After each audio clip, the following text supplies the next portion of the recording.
santos. Palavra do Senhor. Amém.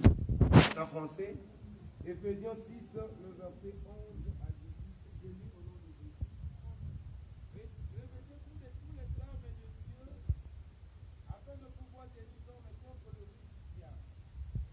Car nous n'avons pas à lutter contre la chair et le sang, mais contre les dominations, contre les autorités, contre le prince de ce monde de ténèbres, contre les esprits méchants dans le lieu céleste. 13. C'est pourquoi, prenez tous les armes de Dieu afin de pouvoir résister dans le mauvais jour et tenir ferme après avoir tout surmonté. 14. Tenez donc ferme et avoir la vérité pour ceinture. Revêtez la cuirasse de la justice. Mettez pour chaussure à vos pieds le zèle que donne l'évangile de paix. 16. Prenez par-dessus tout cela le bouclier de la foi, afin que le cœur vous pouvez attendre tous les freins en forme du malade. Prenez aussi le casque du salut et le feu de l'esprit, qui est la parole de Dieu.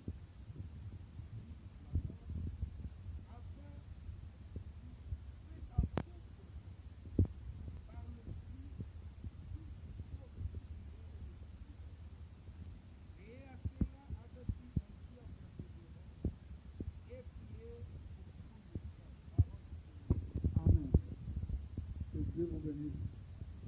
Bon vanga.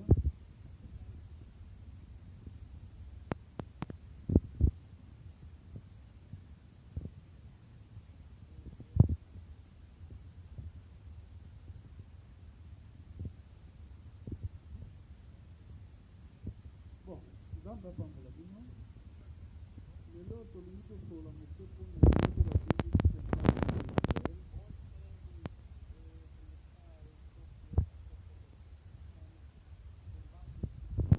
la longa aqui. Amém. E azali prémisse. Porque ele como montinho surtout ou ajouter la façon ou pour la longue aqui.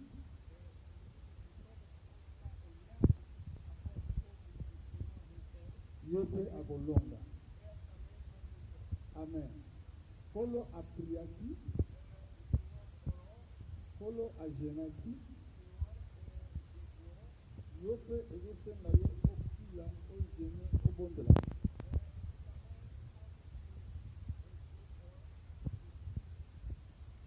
Mokolo Yesu alinga okende na croix.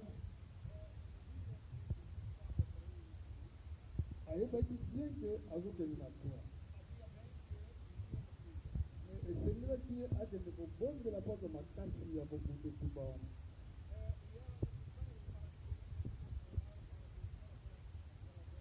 Azwaki bayekoli mpe bakendeki kobondela.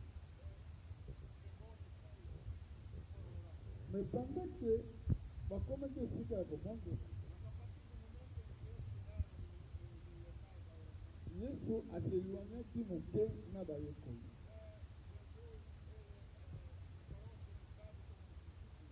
Ate kobondela esika ezalaki ye moko. Mais ntango aza kobondela, apensaki aya kotala bayekoli soki mpe bango baza kosala même chose.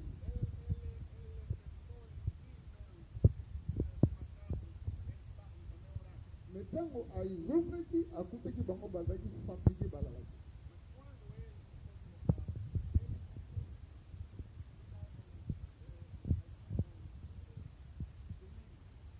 Alors Yesu atunaki bango moto, atunaki Pierre, bokoki kozenga nga te ata une heure, ata une heure. Amen.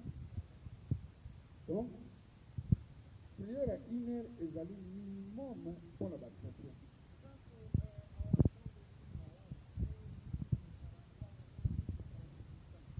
Alors bayekoli bakoki kobondela te même ata une heure. Mais tout kotala liloba oyo Paul alobaki. Alobaki priez et veillez afin que vous ne tombiez pas dans la tentation.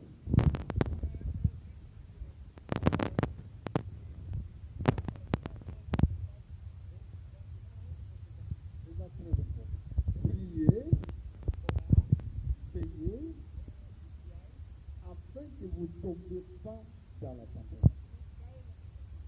Donc, il faut que moto oya priya kati. Moto oya priya kati. C'est facile pas d'aller pour tomber dans la tentation. Yesu alobina liba bango sufu. L'esprit est bien disposé. Mais la chair, premièrement, et le coup est au fond de ça, esprit est dans la chair.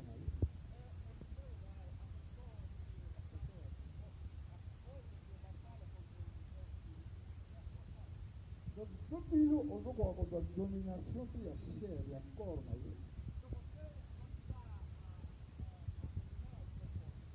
et ça passe pour l'homme du tout. Dites-moi, oh, le Seigneur, l'homme a pendant que tu es sur la terre.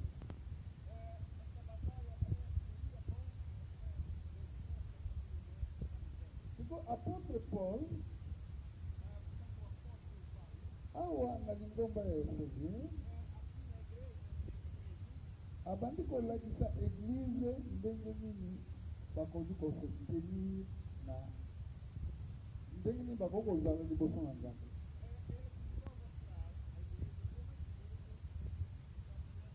Comme que lelo ndenge nakoki kosunga yo par grâce de Dieu, ndenge nakoki kosotenir liboso na Nzambe.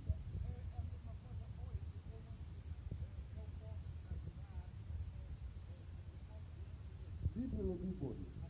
Or reste, dans ce dit, fortifiez-vous dans le Seigneur qui par sa force toute puissance.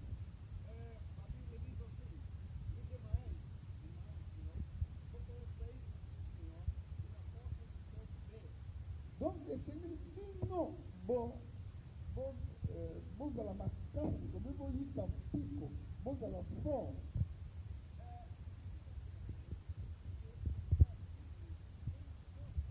ezali mutu mosusu mpe akosala mpona ye eza mpe yo moko nde okosala yango. Bon, alobi lisusu revêtez-vous de toutes les armes de Dieu afin de pouvoir tenir ferme contre les ruses du diable.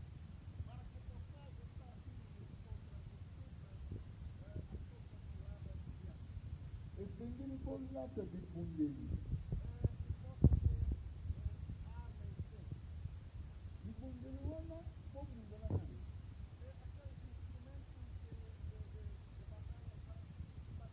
Obie pouvoir tenir ferme contre les ruses du diable.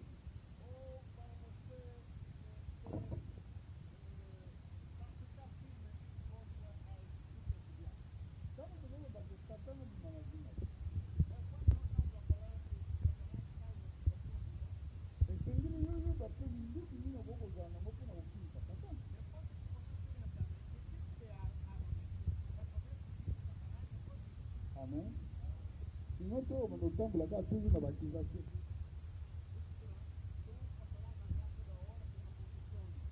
Oh, azon mona bazo lokanga.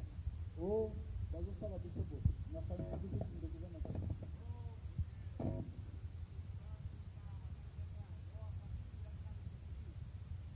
Basi tukibaza papa. Ba magicien bazo na papa. Mais bangonde mutu basala accusation contre toi, mais pas toi contre eux.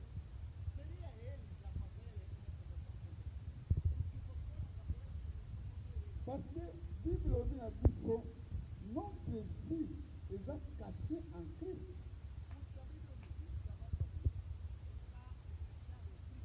ntango toza na kristo elingi koloba te vi na biso ezali kashe.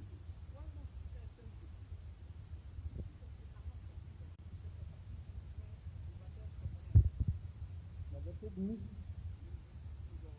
balobi car nous n'avons pas lutté contre la chair et le sang.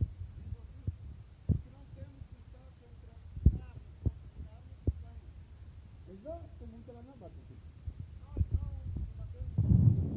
okobakize moto oyo aza mabe me bitumba oyo oza nango na ye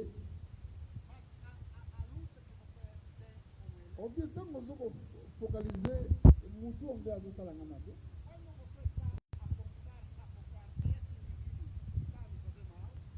me ye aza motu elingi koloba esprit oyo eza kati na ye yango nde ezosala guerre contre toi yo okoki koregarde ye te nde ye nde mbaza otere ya mabe parce que bible elobi okondingaka ndeko na yo lokola ye moko Diz, ntango yo komi kotalaka ye nde azosalanga mabe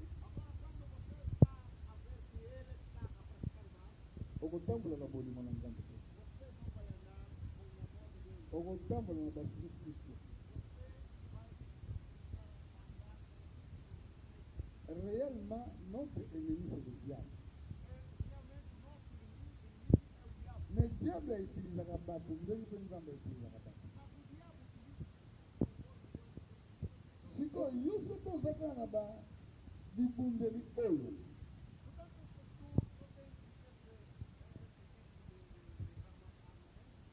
motu mabe akokokite amen ekomami na écriture moko boye le malin ne le touche pas nakasi na premier exemple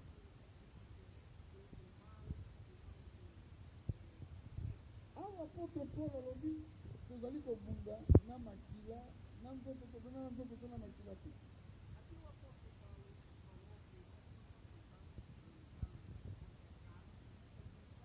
elikoba azolobela mpona ete bato azoloba mpona seromane eloko aza koloba na bitumba na yo komonaka bato te yo tala kaka bapromese ya nzambe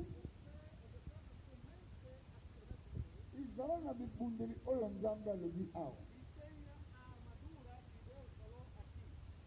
tala ndenge ye alobi awa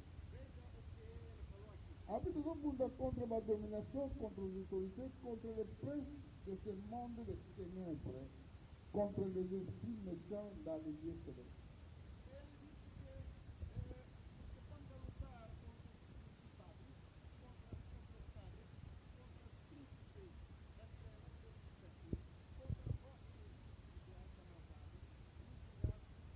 Amen.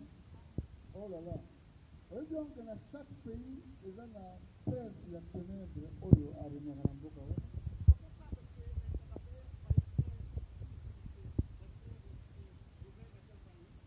Oki bolingi, mokolo mosusu bobeta kaka étymologie ya ngola.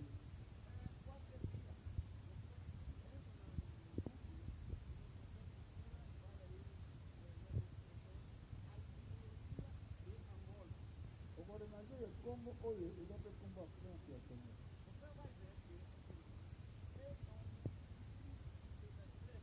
Soki obeti Europe, okomona ngo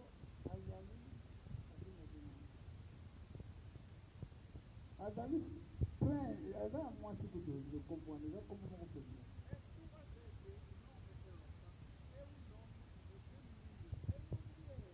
Eza kombo ya prince ya ténèbres. Babanga bango nani? La princesse. Amen. Même en Afrique. Bakombo wana nyonso tu oyo ezali bazokotanga eza bakombo moko tire na monde ya ténèbres.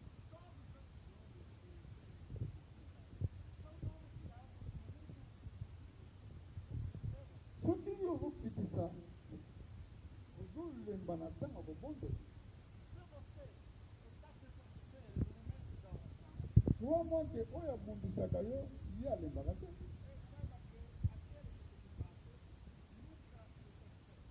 Amen. Mabondeli eza ke mpona bandimi. Kasi yango nyonso olobaki prier afin que vous ne tombez pas dans la tentation.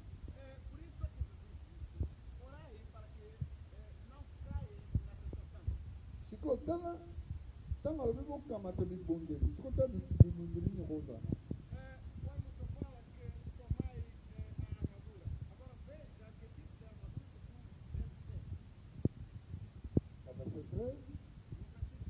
C'est pourquoi prenez toutes les armes de Dieu afin de pouvoir résister dans les mauvais jours.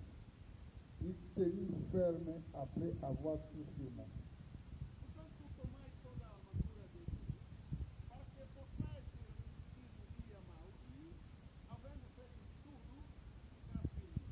Amen. Donc, mon colomabé est koya.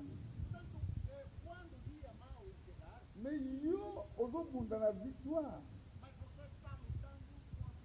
Parce que Jésus ça longa qui yo poko longa.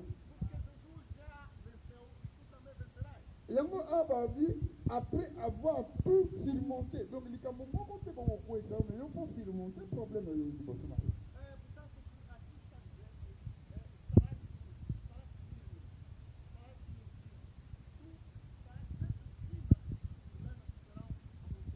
Comme kama soke yi. Et pour vendre on a tous les jours. Amen.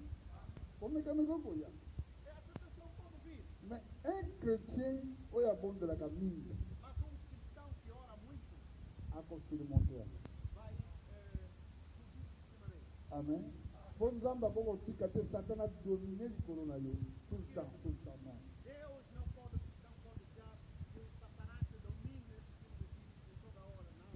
Verset 15 à la Bible. Mettez pour chaussure à vos pieds les ailes qui donnent l'évangile de Dieu.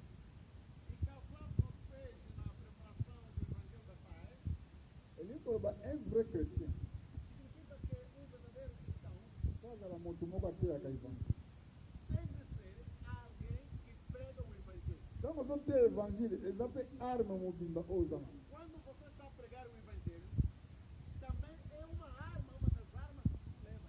Quando você está levando a boa nova, essa arma é eficaz, é uma das armas, uma das eficazes armas que tem. Porque você vai encontrar reserva. Ou quando escuta bateu, vai ali 6 na milímetros uma bem na família. Vai encontrar muitos que estão possuídos de espírito na família. Amém. Mukolo mfuzu na tendanga na logo. Vai que na conferência não vai bem fazer na para fazer santo. Numa das conferências que o pastor Santos me chamou. Então estamos na tenda com a gente que mamãe não vai ter tema. Quando eu veio uma mulher estava a testemunhar. Mamãe as voltas me viu uma vez na da mesma que na quando vai ter cena da outra. Essa mulher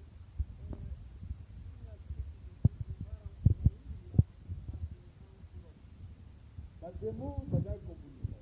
Os demônios estavam contra ele. Mas ninguém de mãe babu mais. Eles queriam que o matasse. E agora aqui na batista lindo bem. Ele tinha muita mistaria. Mesmo com mucolomosusu panda que alguém convive aqui na Iona.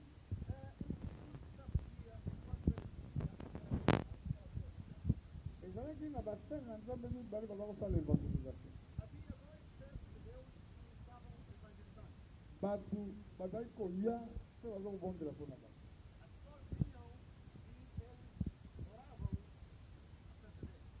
Mais sikoyo mwasi wana na ndenge na ye ya mabe na ndenge ya misiki aza komona bademo.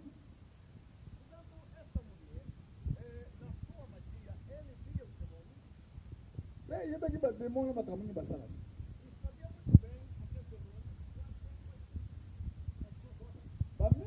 bamingi ya bademo wana soki opusani pembeni ya mwasi wana bakoboma ye.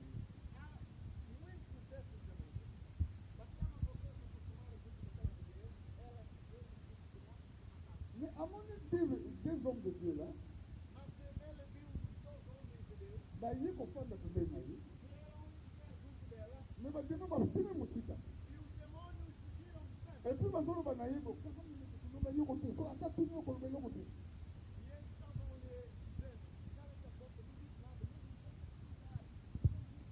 Si toi moi je n'ai pas parce que bah demain bah ça ngouya pour les gars.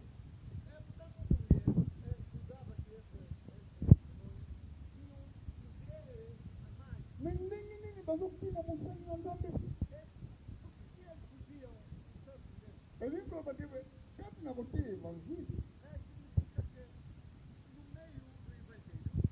Yeba ke bozali Nzambe na kolakisa bino sunguya mosusu. Amen. Yango est très important. Un chrétien qui prêche l'évangile. Parce que vous même peine à la vie à bas. Et ça dit, mon peu à la arme, on a vu ce qu'on néglige. Yami Bali, prenez par-dessus tout cela les boucliers de la foi, avec laquelle vous pourrez éteindre toutes les traits inflammés du malheur. Tomando sobre vós o escudo da fé, com o qual podereis apagar todos os dardos inflamados do maligno.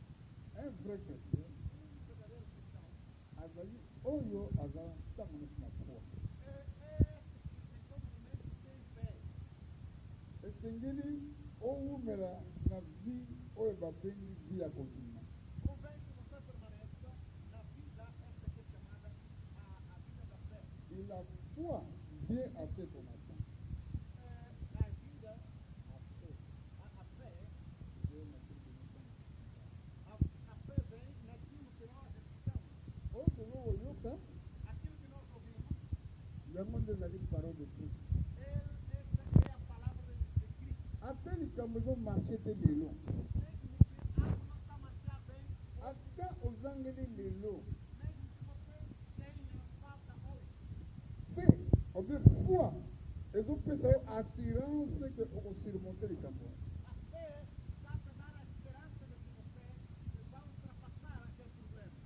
Parce que Nzambe asali yo na un but, É porque Deus te criou na un but objectif. com um objetivo.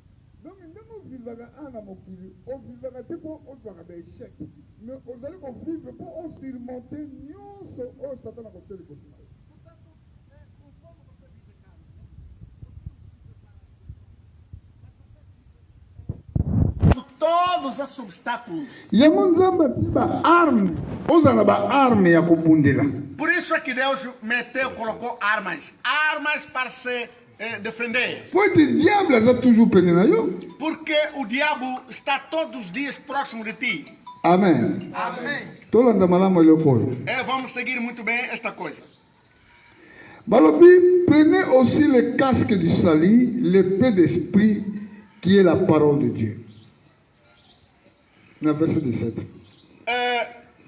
Dizendo: tomai também o capacete da salvação e a espada do Espírito, que é a palavra de Deus. Esengeli église tozala rempli na liloba na Nzambe. Convém que nós, a igreja, que estejamos fortes na palavra de Deus. Yango te ezali lokola casque ebe koti oyo basoda balataka wana. É aquilo que é como se fosse o capacete. Oyebi bikoti wana basoda balataka. Você sabe que aquele capacete que os militares usam, Soki obeti ye lisasi se você lhe atirar, na mutu ekokota te. na cabeça não entra, vai escorregar. Mwa ekoti wana nayebi babe babengaka casque wana. Aquele capacete Ezali antibale. é antibala. Amen. Siko soko oza na liloba la Nzambe. Portanto, se você tem a palavra de Deus, ata banguna babundisi yo, mesmo que os inimigos te combatem, ata bandoki ya famille nyonso basangani, mesmo que os feiticeiros de toda a família se reúnem, bakotushe yo te. não vão te mexer. Amen. Bozoyeba mateya mo nateyaka deja, Se lembram de alguma pregação que eu tivera feito aqui? nateyaka yango année passée naza siri. Eu fiz essa pregação, se a memória não me falha, no ano passado. Toza koloba soki moto azali né de nouveau, Falávamos de que se alguém tem um novo nascimento, makila oyo ezosirikile na kati ya nzoto na ye o sangue que está circulando no corpo dele eza makila ya Kristo, é o sangue de Cristo. eza makila ya famille lisusu te. Já não é sangue da família. Parce que soki okomi mwana na nzambe, Porque quando você se transforma em filho de Deus, enile liboso première naissance oyo ezalaki biologique. anula primeiro a primeira nascença que você tinha, que é biológico. Parce que makila oyo ezalaki eza na bana oyo baza biologique, Porque o sangue que é o sangue dos filhos biológicos eza makila ya baparent. é o sangue dos parentes. Mais mpo akoma mwana na nzambe, Mas para que ele possa ser filho de Deus, fo esengeli makila mosusu ya transformation. importa que tenha outro sangue, o sangue da transformação. Donc makila wana oyo ebanda kosirikile kati na ye Portanto, o sangue que passará a circular dentro dele eza makila ya mwana na nzambe será o sangue do filho de Deus. oyo ezopesa yo autonomie É este que está te dando autonomia ya kozala mwana na nzambe. para ser filho de Deus. Alleluya. Amen. Po tobotamaka bana na bato. Porque nós temos nascido filhos de homem. Sikoyo na monde ya ténèbre batravaillaka mpe na makila. Portanto, no mundo das trevas também trabalham com sangue. Sikoyo soki oza na makila ya famille, Portanto, se você ainda tem o sangue da família, kati na bareunion na bango ya butu dentro ou nas suas reuniões de noite, bakomona yo. eles hão de te ver. Amen. Po oyo soki oza ya bango bakomona yo. Porque se você lhes pertence, eles vão te ver. Mais soki oza mwana na nzambe bakomona yo te. Mas se você é filho de Deus, não podem te ver. Yo yokaka na batémoignage na bango te, o bayaki koluka bomoi ya motu boye bakuti ye te, batali bamamoni ndako moto place bakota eza te. Você não tem escutado os testemunhos que se dá? Eles dizem que eles vieram para procurar a alma de alguém, uma pessoa, mas não lhe encontraram porque havia lá muito fogo. Yango wana apôtre Paul alobi, Por isso que o apóstolo Paulo diz assim, notre vie a nossa vida eza caché está dentro, está encaixada kati na Yesu. em Cristo Jesus. Ntango bakoya bakomona Yesu, Quando eles vierem, eles vão ver Jesus. parce que yo oza mwana na nzambe. Porque você é filho de Deus. Amen. Ntango oza mwana na nzambe, Enquanto você é filho de Deus, ozopartenir nzambe me mokili te. você não... Ozali kopartenir, ozali nayebi te na lingala soki oloba ndenge. Soki oza mwana na nzambe, Sendo tu filho de Deus, ozosala so parti ya bato ya mokili oyo te. você já não está a fazer parte dos homens da terra. Oza lisusu moto ya mokili oyo te. Você já não é uma pessoa desta terra. Amen. Bango bakomona, Eles hão de ver, bango bakoyeba. eles hão de saber. Ntango mosusu yo moko miyibe te. Às vezes você próprio não sabe.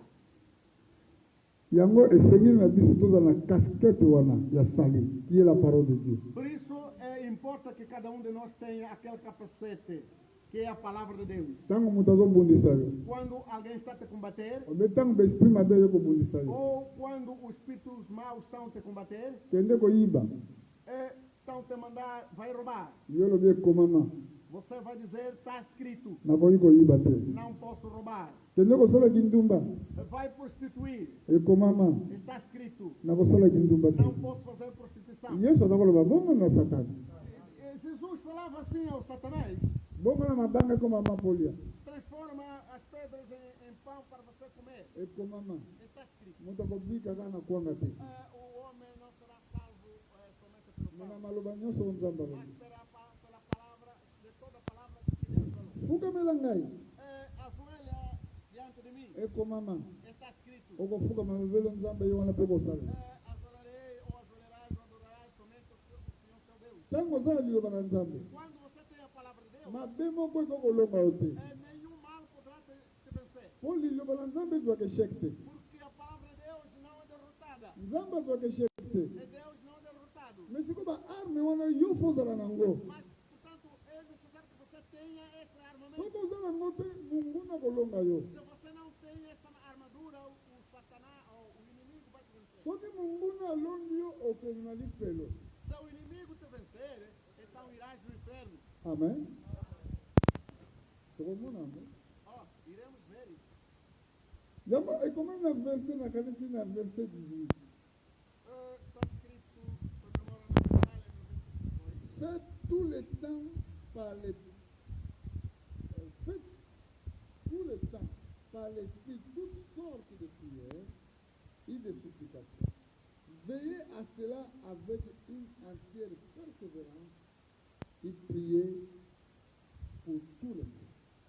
Orando em todo o tempo, com toda oração e súplica, e no Espírito, e vigiando nisso com toda a perseverança e súplica por todos os santos. Faut qu'on à toutes sortes de prières. É preciso fazer todo tipo de orações. Prière à jeûne, Oração de jejum, prière pour veiller, oração de vigília, toutes sortes de prières pour cela. todo tipo de oração é importante fazer. Donc, la vie n'a pas de la vie à prière. É, portanto, a tua vida tem de ser uma vida de oração. Réellement, ce qu'on dit, c'est longue à ma peine à mon côté. Realmente, se você quer vencer a maldade desse mundo, Ce qu'on dit, c'est Satan a tika yo. se você quer que Satanás se afaste de ti, Ce qu'on dit, on trouve Kimia, se você quer encontrar a paz, qui a la secret. olha o segredo é Vie à prière. a vida da oração. Ba église, oyo babondelaka mingi te bakoko avancer te na vie ya mondambo. Todas as igrejas que não oram muito não podem avançar diante de Deus. Parce que le seul moyen oyo yesu ayebisaki biso eza yango. Porque a última forma de ver que Jesus nos disse é somente Ele. Alors lui, veillez et priez afin que vous ne tombiez pas dans la tentation. Vigiai para que não caias na tentação. ezali baarme oyo osengeli ozala nango São armas que importa você ter, mpo vi na na mokili eza vi ya komba porque a tua vida no mundo é uma vida de combate. donc soki bazobundisa yo Portanto, se estão a combater contra ti, yo fo ozala mpe na baarme mpo répondre você deverá ter armas para poder se defender. amen oyo emonanaka na mokili yango mpe emonanaka na spiritualité Aquilo que é visto no mundo é o que também existe lá no mundo espiritual. tala na 2 Corinthiens chapitre 6 Veja no 2 Coríntios capítulo 6, tala ndenge bible veja que a Bíblia diz,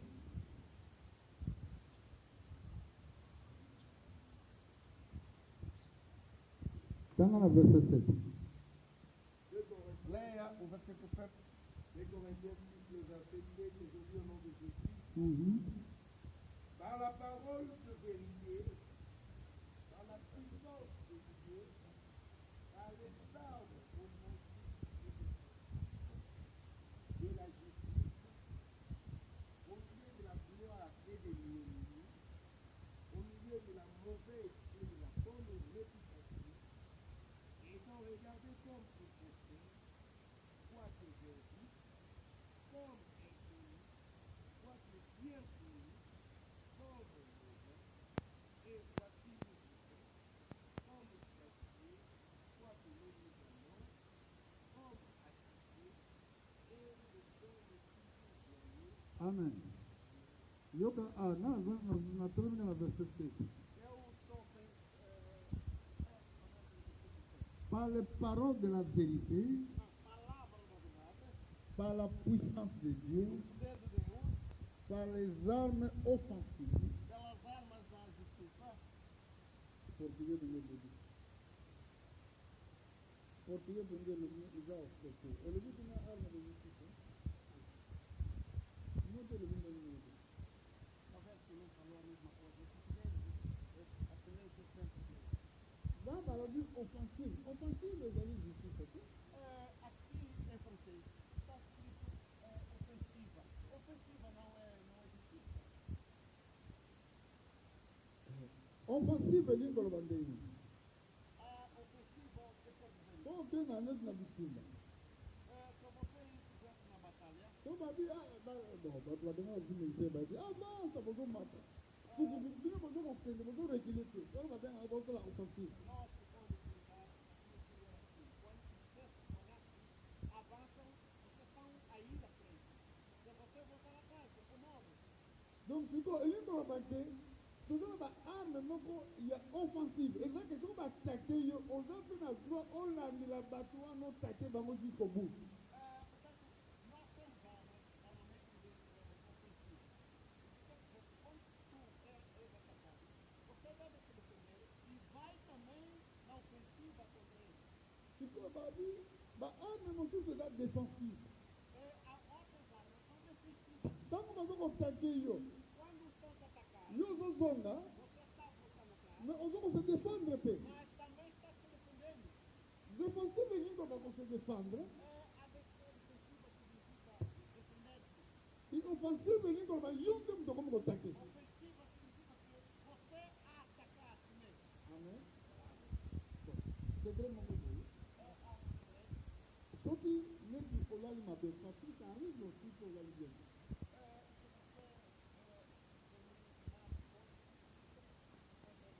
Obi ba ko taquer yo ntango olali. Ou mesmo para atacar quando você está adormecendo. Faut continuer kolala te. Não continua a dormir. Lamuka. Acorda. Ntango yo kolamuka Quando você acordar, banda kotaquer l'esprit wana. começa a atacar esse Na kombo na Yesu. em nome de L'esprit oyo ya. esse espírito. Na bazotumela bino moto. Eu estou Distraction. Nazali kobundisa bino. Na kombo na Yesu. Bozala détruit. Bozala détruit. Bokende mosika. Bozala néanti. Ntango yo ozobondela bongo yo ozomona te maloba wana baimpacte ye nde besala esika ezokoli. Quando você está orando assim, você não está vendo o impacto que essas palavras estão fazendo ali. Donc yo okomi kotage bango. Você está os atacando. Amen. Mais mbala mosusu bango nde babengaki kotake yo. No outro momento, eles estavam atacando. Mais yo mpe ozala makoki ya kose défendre. Mas você também está munido de essa proteção. todefendaka na kombo na Yesu. Nós nos defendemos somente em nome de Jesus. eza na kombo mosusu te. Não há nenhum outro nome. Ntango yo kwei na piège ya monguna oyo kose défendre. Quando você cair nas mãos do inimigo, como deve se defender? Outro nome não. yango toyaka na église Por isso é que nós temos vindo mpona toprier para orarmos, mpo tozala makasi para que mpo tenhamos tocomprendre para compreender comment tokoki kose défendre, como é que nós podemos nos defender, comment tokoki kotake. como é que nós podemos atacar. Amen. wana babenga yango combat spirituel. É isso que se chama o combate espiritual. Na chapitre 10 na même livre verset 4 kaka sekikori No capítulo 10, versículo 4, elobi boye aqui diz assim, tobandi na verset 3. vamos iniciar no versículo 3. Si nous marchons dans la chair, nous ne combattons pas selon la chair. Porque andando na carne, não militamos segundo a carne. Car les armes avec lesquelles nous combattons ne sont pas charnelles, Porque as armas da nossa milícia não são carnais, mais ils sont puissants par les œuvres de Dieu mas sim poderosas em Deus pour renverser des forteresses. para a destruição das fortalezas. Nous renversons les raisonnements de toute hauteur qui s'élève contre la connaissance de Dieu. Destruindo os conselhos de toda altivez que se levanta contra o conhecimento de Deus, Nous amenons toutes les pensées captives à l'obéissance de Christ. e levando cativo todo o entendimento à obediência de Cristo. Amen. Ba arme oyo tozali nango Portanto, as armas que nós possuímos, ata kutu tozovivre na nzoto mesmo vivendo na carne, mais tozali kocombattre selon chair te. mas não estamos combatendo na carne. Baminduki oyo tozali nango eza as armes. As armas que nós temos Nous combattons ne sont pas charnels. Eza minduki moko ya nzoto te. nós não Nós ali puissant. Essa é uma arma nova puissant. mas são armas poderosas Par la vertu de Dieu. poderosas em Deus Quando eu vou renverser des fortalezes. para a destruição das fortalezas. É um dia. Olha, dá nem de Deus. A da forte. Ele é forte. Amém? Porque, oba na gari. Os outros oba ndo que vai gostar na mabe. Oba gostar na mabe. Os outros mais na frente na boca. Está temendo ou Deus onde não está, ou está batendo na carne. Minduti outros andam. Essas armas que nós temos Eles ali puissant. são poderosas, Eles aprendem puissant au nom de Jésus. são poderosas em nome de Jesus Quando eu vou renverser a fortaleza. para destruir as fortalezas. Quando eu vou renverser tous les raisonnements et toute hauteur qui se lève contre la connaissance de Dieu. Estamos destruindo os conselhos e toda altivez que se levanta contra o conhecimento de Deus. Quando eu vou ramener toutes les pensées captives à l'obéissance de Christ. Estamos também levando cativo todo o entendimento à obediência de Cristo. Olha que Satan coloca na macanha, na vida, estamos na prisão. Sabe que o Satanás pode pegar nos seus pensamentos e prendê-los na cadeia? Eles ali na prisão e a chair. Eles são as prisões. Eles ali na prisão e a chair. Não, il y a les autres. Da carne. Então, il y a âme. São prisões. Existem Ma prison, Prisões il y a âme. de almas. Eza na prison, Existem prisões. il y a esprit. Prisões espirituais. Amen. Soko ozali na prison, âme eza na prison, okokolinga liloba te. Se a tua alma está na cadeia, você não pode amar a palavra. Soki esprit na ye eza emprisonné, Se o teu espírito está aprisionado, okozala conduit par Saint-Esprit te. você nunca vai esperar o combate espiritual. Donc nalingi koyeba ke soki esprit na yo ezali emprisonné, Portanto, se o teu espírito está aprisionado, ekozala très difficile de comprendre a parole de Dieu. será muito difícil você compreender a palavra de Deus. Ezali na baprison mosusu ya chair, Existem outras prisões da carne. oyo esika ke nzoto ya moto eza emprisonné mpo na kosala kaka makambo ya nzoto. Aquilo que está o corpo da pessoa está aprisionado, fazendo somente as coisas carnais. Alors ntango akobondela eza na baprie mosusu ya kosala eza boye. Portanto, no momento de orar, outras orações são assim. Nazali korache baame ya plusieurs na baprie. Eu estou destruindo o armamento. Nazali korache Estou kobotola recuperar baame ya bato oyo eza na prison. as almas. Estou recuperando o espírito todo de muitas pessoas que estão na prisão. Nazali kobundisa mpe korekipere bakore ya bato oyo eza na baprison. Estou recuperando, estou lutando para recuperar as corpos das pessoas que estão na prisão. Parce que eza na baprison oyo ya bakore oyo baprison mosusu eza ya d'esprit, baprison mosusu eza ya âme. Porque existem prisões que são de corpo, existem prisões que são espirituais e outras prisões que são de armamento. yango vi na biso bandimi eza kaka toujours vi ya prière. Por isso que a nossa vida como cristão sempre tem que ser uma vida de oração. Amen. Yango awa ekomami boye, É por isso que aqui está escrito assim: tozali korenverser tous les raisonnements et de toute hauteur qui se lève contre la connaissance de Dieu. estamos destruindo os conselhos e toda altivez que se levanta contra o conhecimento de Deus. Et nous amenons toute pensée captive Levando cativo todo o entendimento na obéissance à Christ. à obediência de Cristo. Amen. Donc osalela nzambe eza eloko eleki monene mpe malamu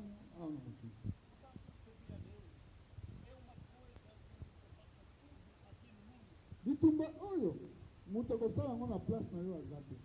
esta guerra, esta batalha, ninguém fará no seu lugar, ninguém poderá fazer. Yo moko fo bunda etu. Você próprio terá que batalhar. Toyembaka nzembo betumba yo bunda elonga yango te.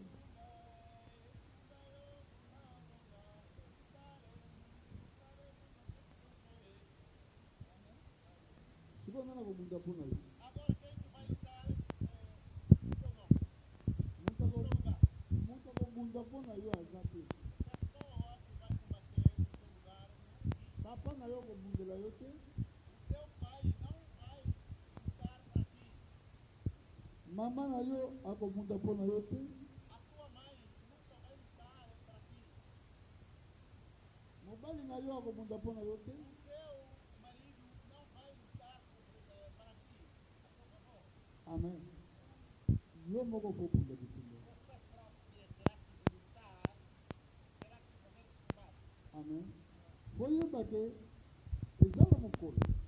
Saiba que existe um dia, Soki na kati ya ndako às vezes, ou poderá ser dentro de casa, ete mwasi azobomba liloba koleka mobali, às vezes a mulher guarda mais a palavra do que a passar do marido. ekosalama te mwasi akolonga mobali atikali. Vai acontecer que a mulher vai vencer e o marido vai ficar. Amen. Yesu alobaki yango bato mibale bakolala mbeto moko, moko akokamatama mosusu akotikala. Mpo na nini? Mpo te bia moko na moko ekodetermine esika kozala.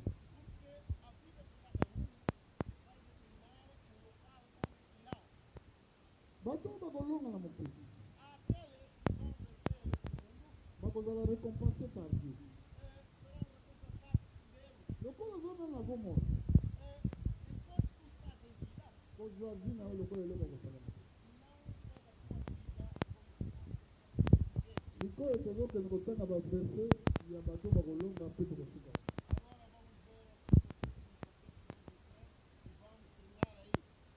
Tobandi na Apocalypse chapitre 2.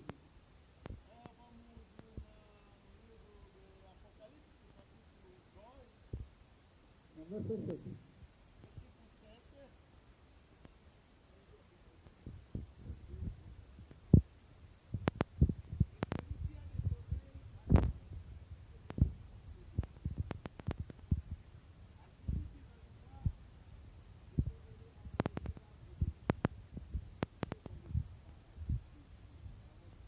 Amen.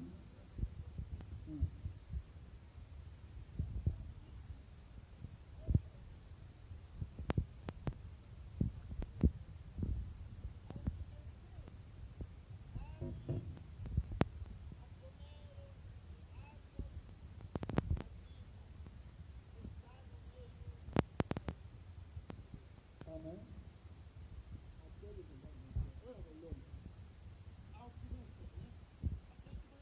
Objectif na yo numéro 1 sur la terre.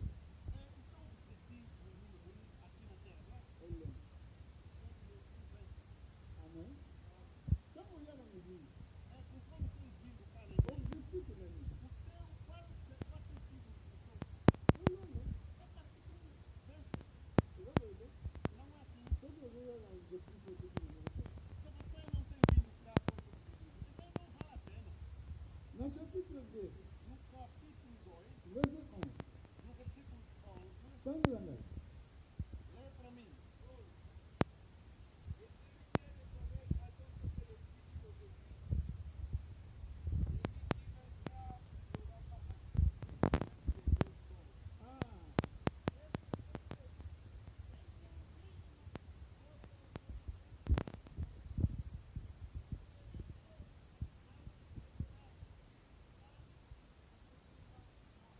Donc elingi kolobaka liwa ya liboso ezali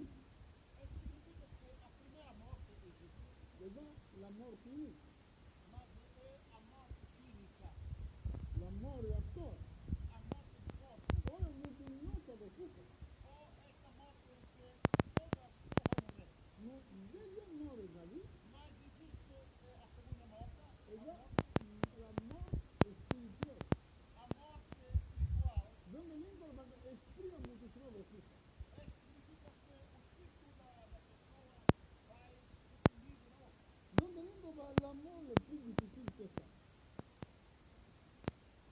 kufa oyo eza tro difficile yango. Portanto, a morte tão difícil é aquele. Ma yango nzoto moto nyonso akokufa nayo. Porque a morte do corpo, toda pessoa vai morrer. Mais ntango komi la mort spirituelle, Mas quando nós chegamos à morte espiritual, bato bakokufa la mort spirituelle, aqueles que hão de morrer na morte espiritual, oyo barejetaki Kristu pendant que bazalaki na vie oyo na terre. aqueles que rejeitaram Cristo enquanto viviam aqui na terra, Nanga molonga, é bom que você veja. ata koro ekufi, Mesmo que este corpo morra, lokola ndenge ekomami na psaume, conforme está escrito em Salmos, bino nyonso tu bozali ya Nzambe. Vous êtes tous de Dieu. todos vós sois de Deus. Mais pendant que nous okokufa lokola bato, É conforme está morrendo como pessoas. bandimi bino bakufa. Os cristãos também morrem, Mais bazokufa, mas estão morrendo. nakotanga verse wana bakokufa wana basi apres. Eu vou ler esse versículo, eu vou terminar. Talvez aí. Donc pendant que okufi na mokili ko motu, Portanto, a partir do momento em que você morre aqui na terra como homem, mais ozovivre comme Dieu. mas você está vivendo com Deus, Amen. Parce que ozali mwana na Nzambe. porque você é filho de Deus. Vous êtes tous le fils de Dieu très haut. Você é filho de Deus, Deus Todo-Poderoso. Todo-Poderoso. Mais pendant que bozokufa lokola bato, Mas a partir do momento em que você morre como pessoa, bozokufa lokola bato. está a morrer como pessoa. Amen. Bozokufa mpona bozwa récompense ya mosala bosalaki. Está morrendo para que possamos receber a recompensa do trabalho que vós fizeste. Eza te mpona bokende kufa ya mibale. Non, non, non, non. Não é que vocês vão lá morrer a segunda vez. Não. Amen. Yoka na verset chapitre 2, verset 17. Escuta bem no capítulo 2, versículo 17. Na kaka na mokanda na Apocalypse. É mesmo no livro do Apocalipse.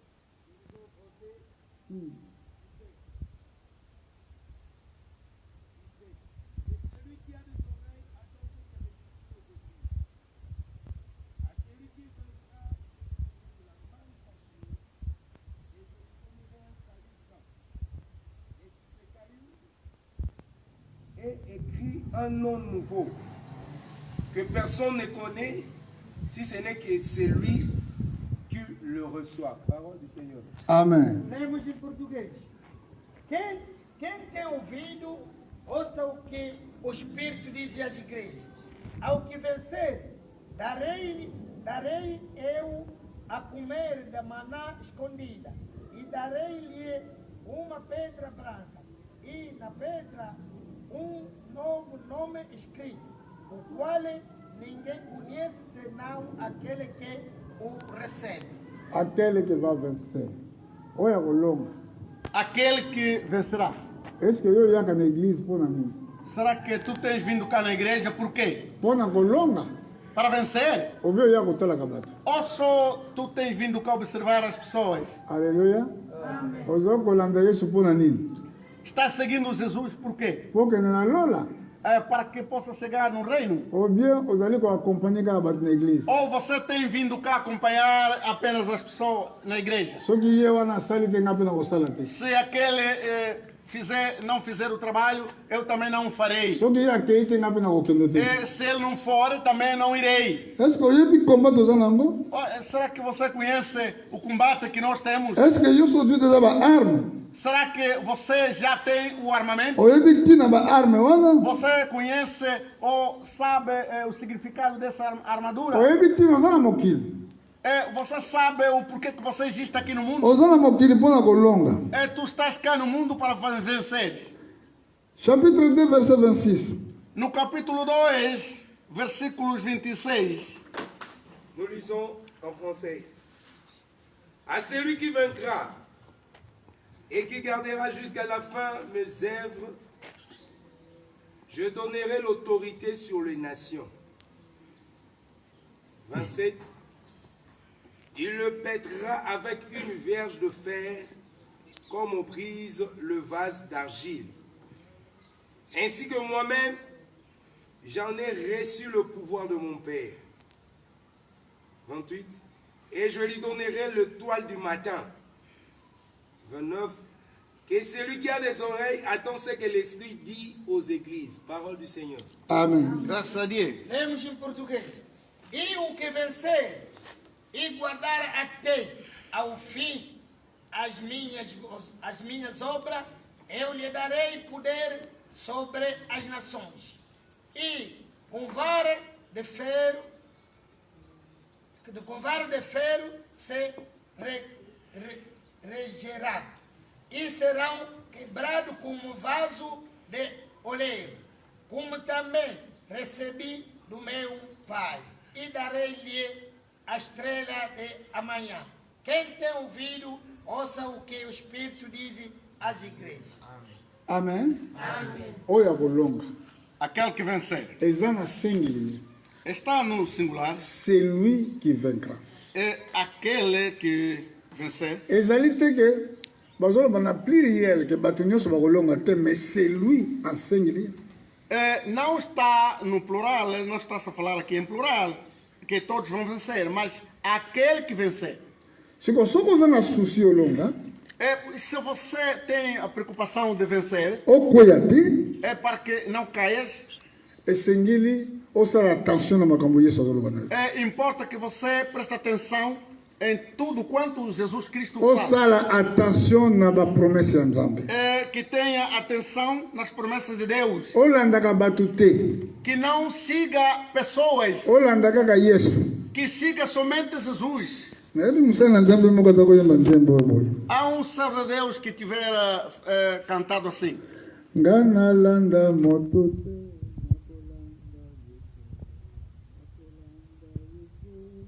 nakolanda se, nalanda moto te.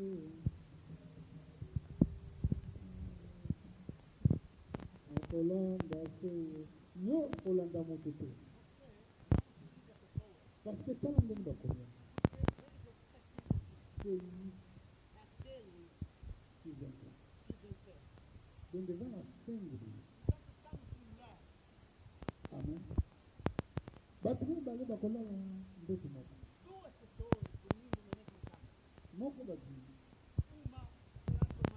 Moko atika.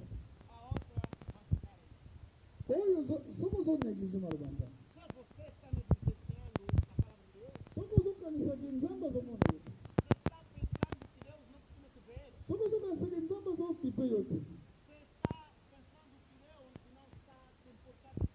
Nzambe akopesa moto na moto kolandela misala na ye.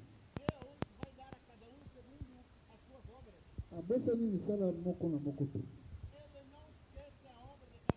Yo oyo kobondela bamosusu baye te.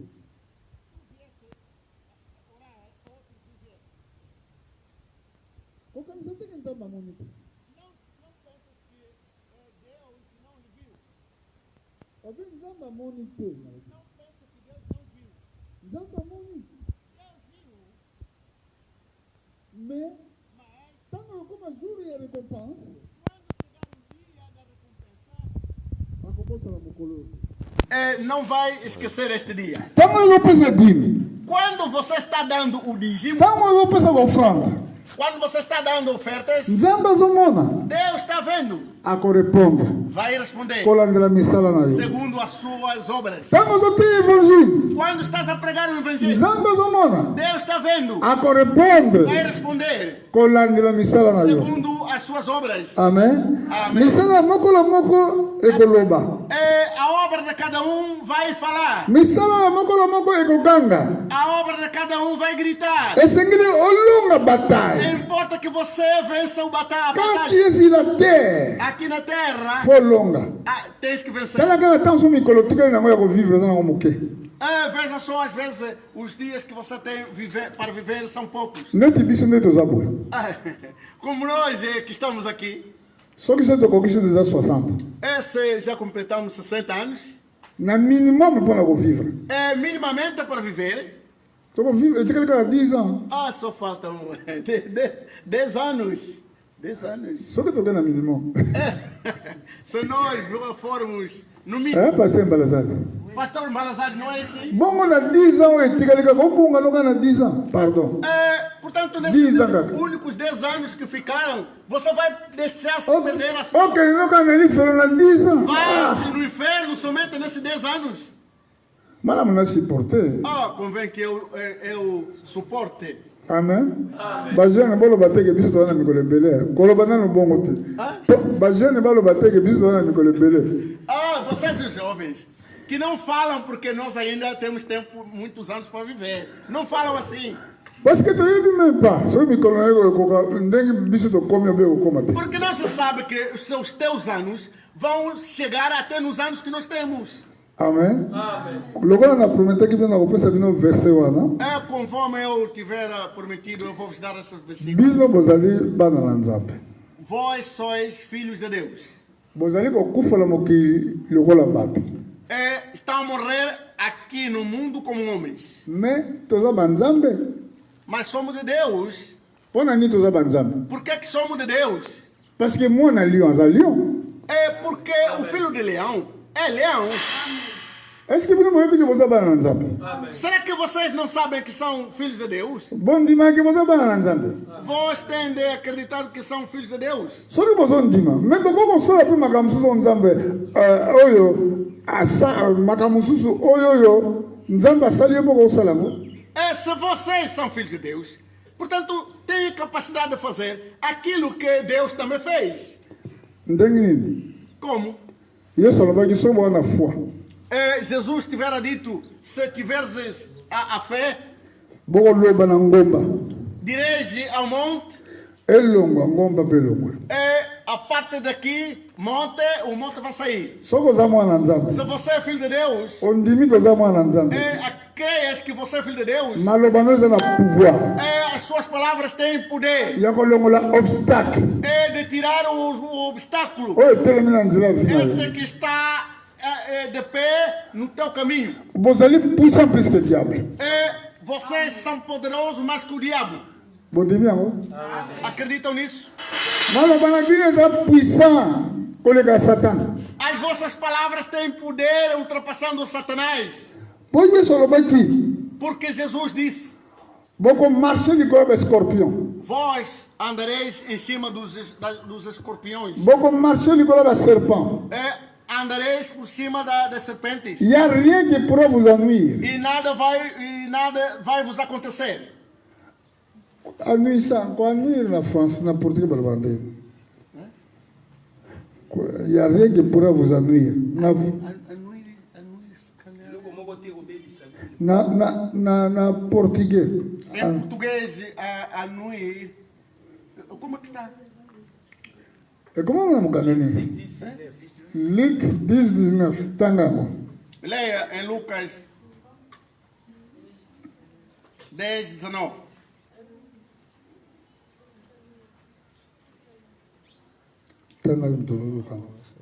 Está escrito assim: eis que vos dou poder para pisar serpentes e escorpiões e toda a força do inimigo, e nada vos fará dano algum. Não irei fazer dano. Quando é dado. Quando eu olho o verset, eu estou para bicho que bino não se dá bana entrou. Na cabeça da na 82 bico mo quando mais. Fez a yango. Tokotanga pona osuka, totanga verset. Para terminar, vamos ler esse versículo. Na peça que bino promessa. Eu vos dei uma promessa. Fototanga. Temos que ler. Totanga na Psalm chapitre 82. Salmos 82. Capítulo 82. Totanga na verset 1. Vamos ler o versículo 1. Français. Psaume 82, le verset 1. Tanga. Psaume d'Azaph. Dieu se tient dans l'assemblée de Dieu. Il juge au milieu de Dieu. 2. Jusqu'à quand jugerez-vous avec iniquité? Bible dit, tanga na português. Lemos em português. Deus está Deus está na congregação dos poderosos. Julga no meio dos deuses. Bon, on a parlé dos poderosos, mais a Bible dit en français, Dieu se tient dans les assemblées de Dieu. Aqui em francês está a dizer que Deus está na Assembleia de Deus. Donc, tant on a basé, Portanto, quando Deus está aqui, en assemblée, aqui na Assembleia, na assemblée banzambe. Assembleia dos Santos, dos deuses. Donc, bino boza banzambe. Portanto, vós sois deuses. Amen. Bon, dis-moi encore le dimanche. Bon, dans le verset 6. Leia o versículo 6. 6. J'avais dit, vous êtes des dieux. Vous êtes tous de fils du Très-Haut. Parole du Seigneur. Tina verset 7. 7. Tina 7, ou bien tina sur 8 ou sur 8. Tobandeli pour la bonne compréhension. 6. Vous êtes tous de fils du Très-Haut. Cependant, vous mourrez comme des hommes. Vous tombez comme des princes quelconques. 8. Lève-toi, ô Dieu, juge la terre, car toute la nation t'appartient. Parole du Seigneur. Amen. Lemos em português. Eu disse, vós sois Deus, e vós outros sois todos filhos do Altíssimo.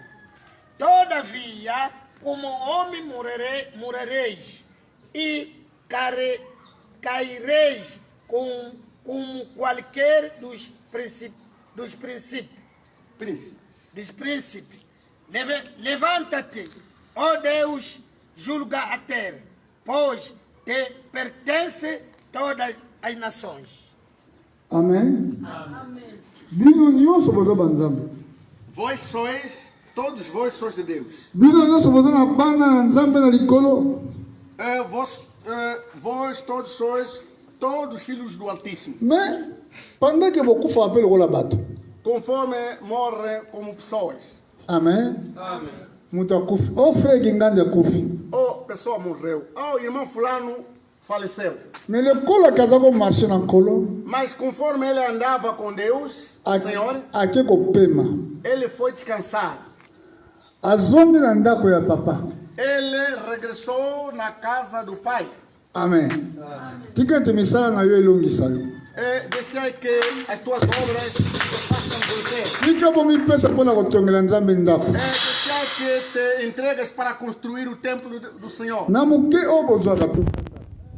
No pouco que você tem conseguido. Amém. Boca no copé. Então boca no copé, mandando a botar a missão na outra.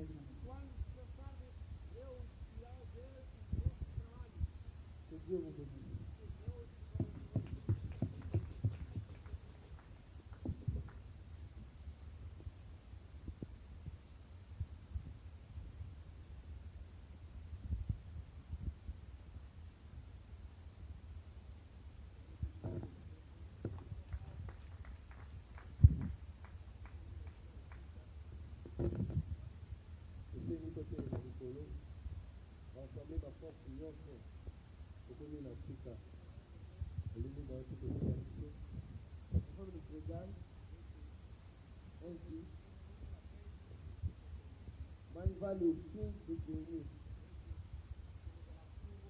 Nós ficamos coroados no último dia. Junta forças. Deus te ajude. Chegar até o fim. Estamos agradecendo a Deus pela palavra que nós ouvimos de início, que nos ensinaram, que nós nos conhecemos e mostramos. Talvez não sabíamos, nós tínhamos as armas que não utilizávamos. Mas conforme lhe disseram hoje, nós também temos a capacidade de atacar. Muitos cristãos que não sabem. Mas me mostrou isso. Amém. Não esperar atacar-nos, em que nós também vamos atacar os outros. E Deus